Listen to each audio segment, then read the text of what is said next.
Have you ever wondered why you're captivated by some people and not others? Or perhaps what makes you remember one business or brand and completely forget the rest? In other words, what is it that makes something or someone fascinating, and how can you be more fascinating in your personal and your professional life? My guest today has the answer. Sally is the CEO and founder of Fascinate Inc. Her company studies what makes you most fascinating. She's studied over 125,000 people, and her research has been published in 14 languages. But this isn't just a usual personality test like Myers-Briggs or StrengthsFinder.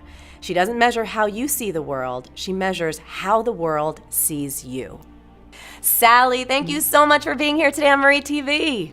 I am so excited to be here today, Marie. So I also want to say that you are the author of a fantastic book, Fascinate. And if you have not read this book, y'all need to get it and read it right now because it is amazing. So Sally, this is one of my favorite topics, teaching people how to become more fascinating. And you are honestly the world's expert at it. So tell us a little bit about what this means. How are we to become more fascinating? Well, first let's talk about what is fascination itself. Fascination is a state of intense emotional focus. So when you fascinate somebody, they're just thinking about you.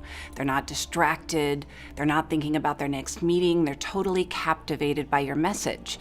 And this is really important for us as entrepreneurs because it's in these moments that we can really communicate and connect and get people to care about what we have to say. Sally, that's amazing. And I can already hear people in the audience asking this question like, am I either born with the it factor or can I actually learn to become more fascinating? What do you say to someone who's asking that question? On the day that you were born, you already had this innate fascination advantage. And yours is going to be different than anybody else's. But once you understand that, once you can apply it and amplify it, this is when you can really earn people's attention. You don't learn how to be fascinating. You unlearn how to be boring. I absolutely love that. So let's start. I know you've got 6 tips for all of us to be more fascinating. So where do we begin? Well, first of all, the main thing to understand is that you already are fascinating. The point is, how do you communicate that? Even without realizing it, every time you walk into a room, every time you open your mouth to speak, you exude certain traits. And when you understand how the world sees you, that's when you can really start to amplify it and use it so that you can build rapport more easily in a more authentic way. There are 7 different ways to fascinate: power, passion, mystique, prestige, alarm, rebellion, and trust. Different people use different triggers in the way in which they communicate. But your personality, like all personalities, we all use 2 of these as our natural ways of communicating. And it's when we use these natural ways of communicating that we become our most influential, our most naturally persuasive. Right. So I know that I've actually done your test, and many people in my team have, and many people in our community have as well. So let's talk more about that. How important it is to understand how the world sees us or how the world sees you. So tell me more about that. Why is it so important? We all grew up understanding that we needed to know how we see the world. I mean, of course, this is psychology. We think this is the most important thing. But if we really want to stand out, if we really want to build a reputation and earn respect, we have to understand how the world sees us. So instead of testing and measuring how you see the world like a traditional personality test does, I turn it around to the other side and say, well, let's ask a different question. Let's ask how other people respond to you.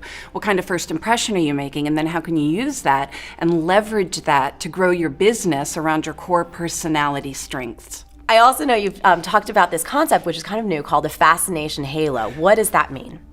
When you communicate, you exude certain traits. It's almost like you radiate them. Think about it. It's almost like an aura, but it's based on your core personality advantages.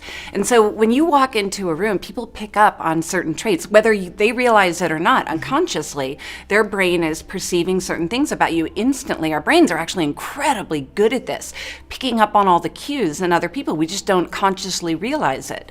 And so if you understand the way the cues that people are picking up from you, then you can start to lean into into that, and you can own it, and you can harness it, and you can use it to drive your business. And this is really our key competitive advantage in a crowded marketplace, is how does the world see us, and how can we use that to build relationships with people in a way that's authentic and totally in line with who we already are. Right. Okay, so you know a little bit about mine. So do you want to share what my unique advantage? I do, because I've had the opportunity to give you the test, Yep. and your result is that you are the talent. The talent uses primary passion, secondary prestige, and what that means is you connect very easily, but you also raise standards. You're emotionally savvy. You're you very quickly see social cues. You're stylish, and you like to visually represent yourself. That's what we know about all talents. Hey! Yes. Now, my archetype, my fascination archetype, is similar to yours. Mine is named the catalyst. The catalyst also has primary passion, so I like to connect.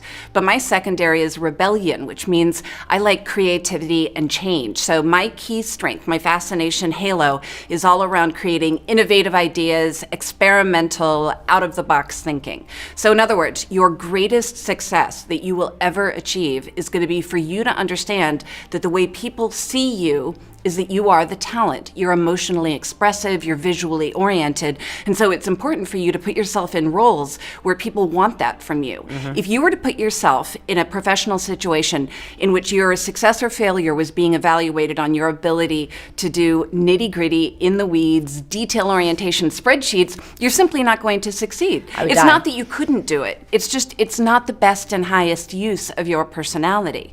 And so for all of us, this is really the question in a busy and crowded world: what is the best and highest use of our personality? So if you at home are experiencing anything like what I'm experiencing right now, you're kind of like dumbfounded and like, Sally, just talk to me. I just want to listen to you. Keep giving it to me, woman. This is the state of fascination. Am I right? The neurological state of fascination. Right now, your brain is opened up. You're in a state of relaxed happiness.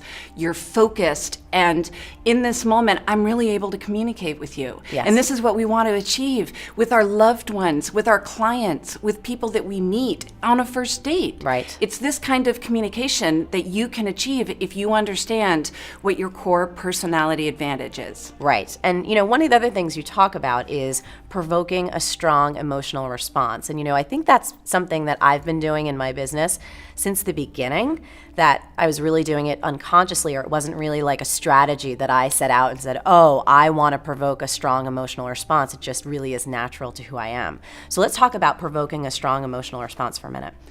When the brain experiences emotion, it has a very specific way of remembering it. It makes us think and listen and act and connect. This is different than information. You can forget information, but you're never going to forget emotion.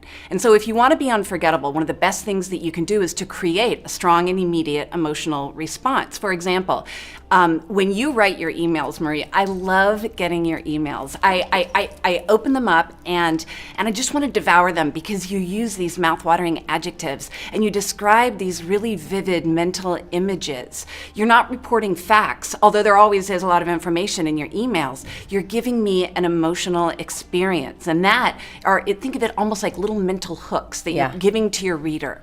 So in the same way, for all of us, if all we do is just throw information out there, that can be forgotten or ignored.